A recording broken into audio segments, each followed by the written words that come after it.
सगळ्यात महत्वाचं कोण आहे रे? सिलेबस. दुसरं PYQ म्हणजे प्रश्न कशावर येत आहेत.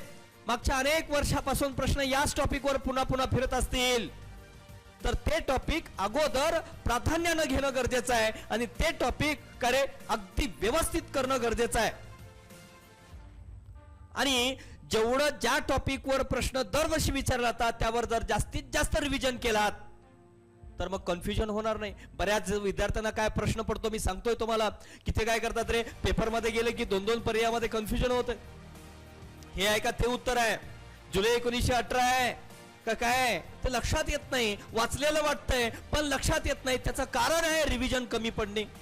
मग रिव्हिजन जर प्रॉपरली पडले तर काय रे प्रश्न जात नाही, प्रश्नाचं उत्तर येतंय म्हणजे येतेच. म्हणून मार्क जर घ्यायचे असतील तर रिव्हिजन जास्तीत जास्त पडले पाहिजे. जे माहिती आहे ते फिक्स माहितीच